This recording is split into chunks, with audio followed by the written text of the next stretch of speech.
on the water and adventure around this great brown land and beyond. We're going to have a look at vessels and watercraft from manpower to wind power, and we'll even crank it up with horsepower. So strap on your life jacket and get set to get wet on the water. As an island nation, Australia is almost totally dependent on shipping as its lifeline to the rest of the world.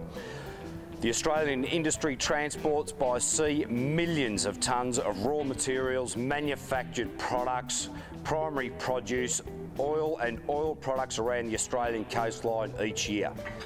This makes for a huge amount of coastal traffic and inevitably the risk of incidents. The Australian Marine Oil Spill Centre is designed to minimise those risks and respond as quickly as possible to minimise the environmental damage should there be an oil spill within Australian waters. AMOSC is funded by the Australian oil industry. The Australian Marine Oil Spill Centre operates on a 24-hour standby for rapid response with equipment and personnel to a major oil spill anywhere around the Australian coast.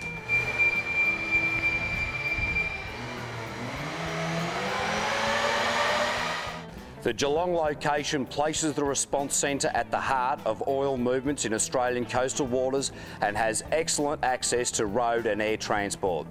The training facility established at the centre provides world-class training in theoretical planning and practical issues of oil spill response management for oil industry, government and other personnel.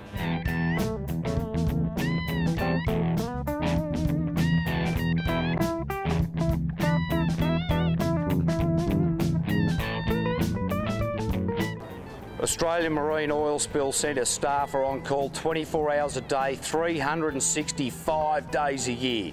This ensures that the organisation with responsibility for an oil spill response has immediate access to the AMOSC personnel and equipment.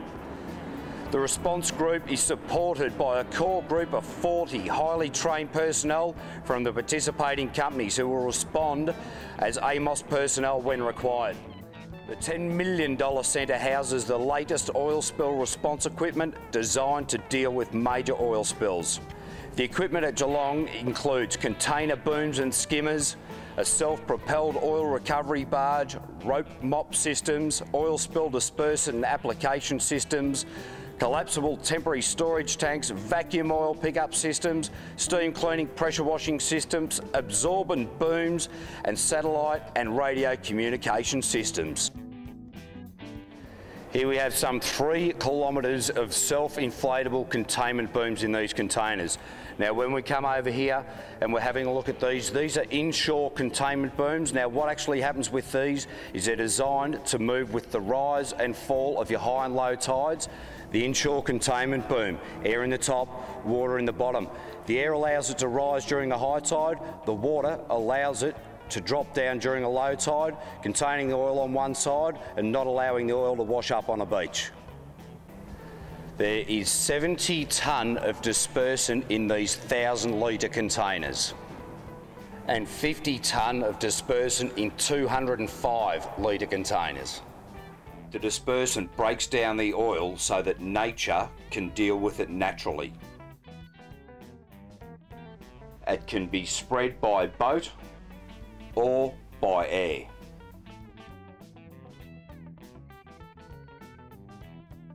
The disc skimmer. Simple operation. The viscosity of the oil sticks to the disc. It is then scraped off and put into storage. Your smaller disc skimmer will recover 12,000 litres an hour. The larger disc skimmer will recover 30,000 litres an hour.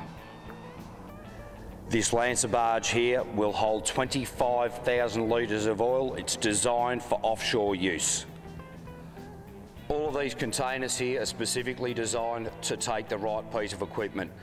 On the 12K skimmer will go into here, the power pack also in another box with all the hoses and everything that is needed to operate this machine. Easy deployment whether it be by sea, road or even air.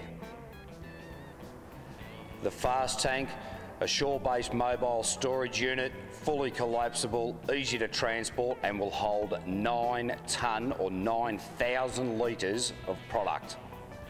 The row boom we have here, there's some 3 kilometres of row boom designed to go around the outside of any oil spill and contain it.